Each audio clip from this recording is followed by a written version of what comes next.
Who are these people? What's up, guys? GeorgeTheCloud here. Welcome to the channel and welcome to my life. Billy, Vera, and the Beaters. Have never heard of them, and it's my first time reaction. Thank you, Brad. I appreciate the coffee and the support. So the song is At This Moment. I don't even want to look deeper into the description or research. I'll do that at the end, but I want to be surprised for now. So let's get into it. I'm thinking they're going to be from back in the day. It sounds like a name that would have been 1970s era. Thank you guys for tuning in. If you would like to support my music journey, please check out my Patreon. It helps out a lot. Grab some popcorn, fill up your water, put your headphones on, and let's see. This one's called At This Moment. Oh, live.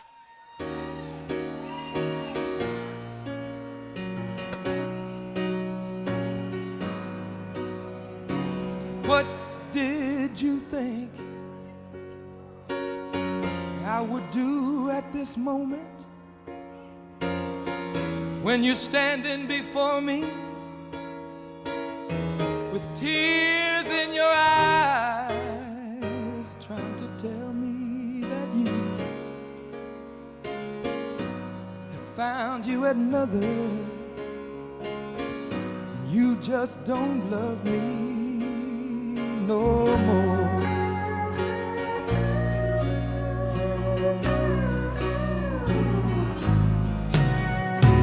What did you think I would say at this moment when I'm faced with the knowledge that you just don't love me? Did you think I would curse you or say things to hurt you? 'Cause you just don't love me no more.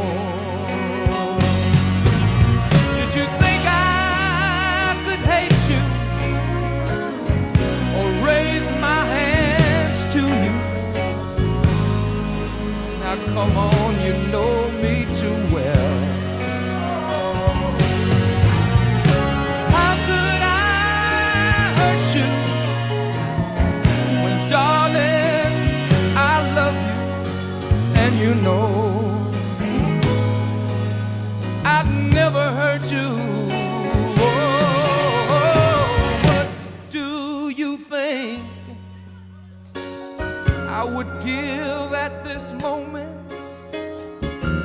If you'd stay, I'd subtract 20 years from my life.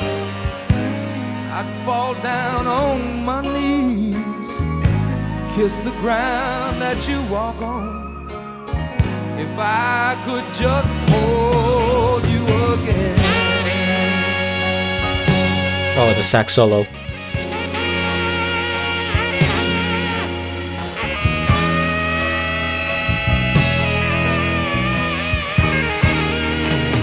I'd fall down on my knees, kiss the ground that you walk on, baby, if I could just hold you.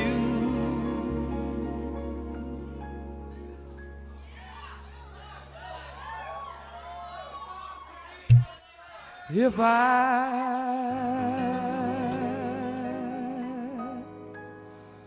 could just hold you.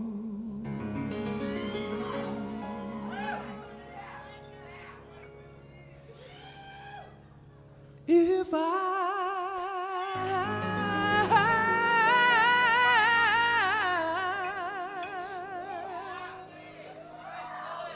I could just hold you.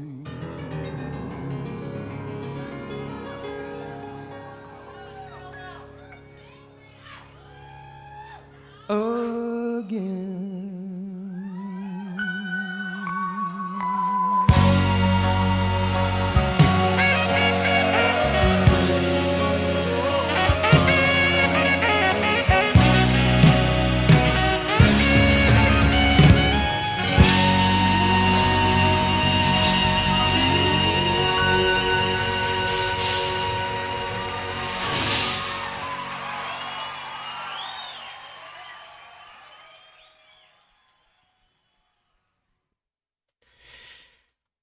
I mean, this is a love song right here.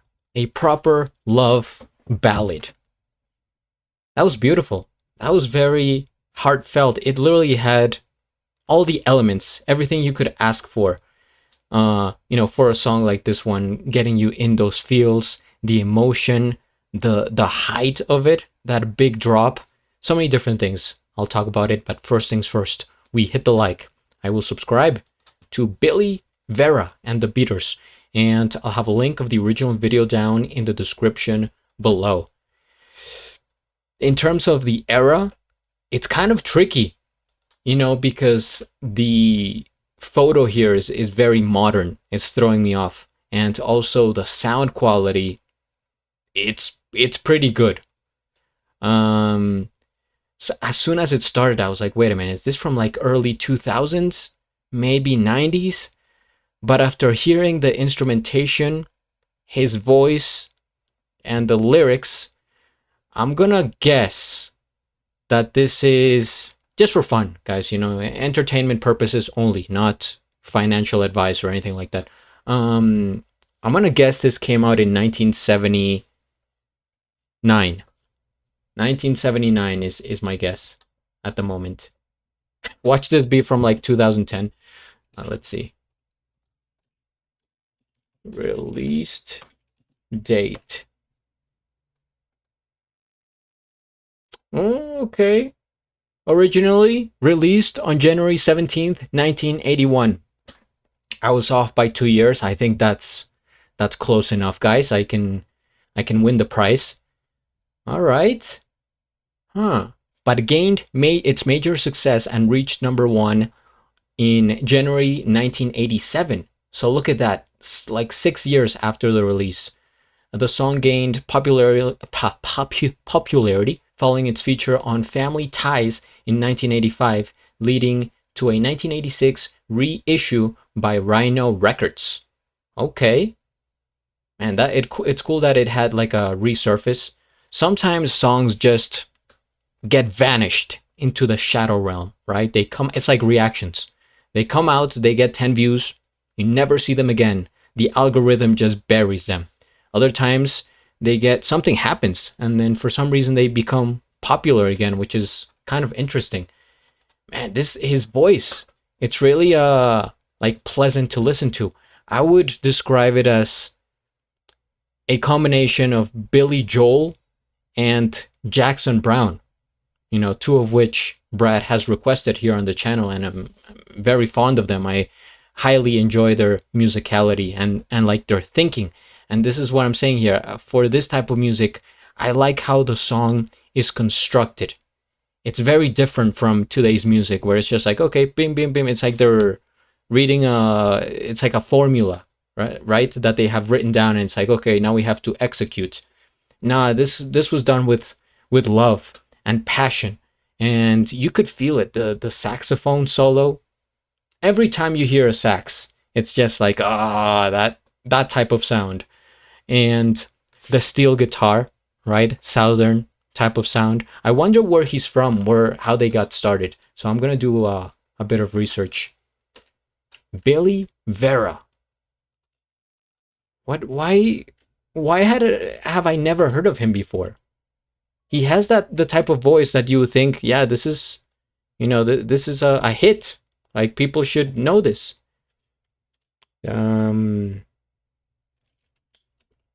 Okay. He is an American singer, songwriter, actor, author, and music historian. Wow, he's a busy man. He has been a singer and songwriter since the 1960s. His most successful record being At This Moment, a US #1 hit in 1987. He continues to perform with his group Billy, Vera, and the Beaters, and won a Grammy Award in 2013. All right. And that's a long career.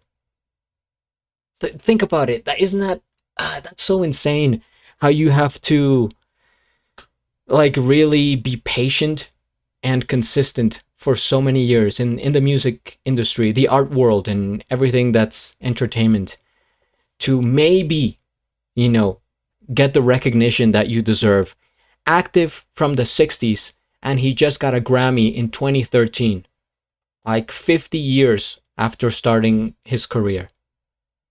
That is bonkers. Well, good for him though. Okay, yeah, at this moment I can definitely see why it would be like a big hit, because it's one of those love songs that is just like, okay, you connect with the song instantly. Like from the start I was like, he has the voice, this has the groove, and I definitely sense the emotion of like, okay, this is going to be a strong ballad. And again, like they have these moments of like, okay, kind of soft, we're kind of going down into like a quiet part, and then boom, and you feel it, it's coming because the tempo is so slow. I was like, dun dun dun, and it just hits you. All right, now I'm gonna look up the meaning of the song is pretty clear, but just to see what the internet tells me here.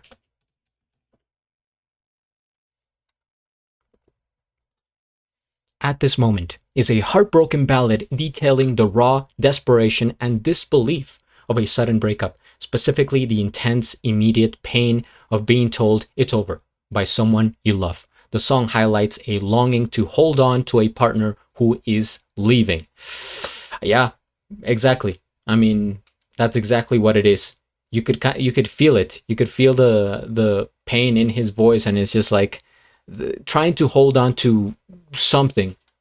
Real life inspiration.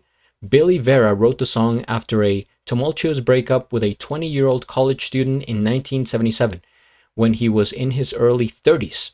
He felt deeply brokenhearted, which allowed him to complete the song's emotional ending. The climax / meaning. The famous line, "If you'd stay, I'd subtract 20 years from my life. I fall down on my knees, kiss the ground that you walk on," highlights the extreme, almost frantic willingness to do anything to prevent the end of the relationship. Definitely sounds frantic, like yeah, just really like, when you're at the end of it and you're willing to do anything, which is, not recommended, because when you're in that state of mind, you should probably not make decisions, right? It's like it's best to decide on something when you're neutral and stable. A live feel. The 1981 live recording captured the emotional intensity of the moment, and it later became a #1 hit in 1987 after the show Family Ties, which, by the way, I think I have seen like clips of that show. Yeah, it was a live recording. Okay, yeah, that definitely added to it. And yeah, with a song like this one, the live version is probably gonna hit a lot harder because it's just gonna feel more real, raw, and like those emotions are gonna come through, and maybe you're gonna hear like a voice crack, or just the way he's gonna sing something differently in the spur of the moment, right? Spontaneously, which is what you want. Okay, well, that was my introduction to Billy. I'll have to dive deeper into the rabbit hole. If you guys have suggestions, please comment down below. Subscribe, and at the end, do a flip. Till the next.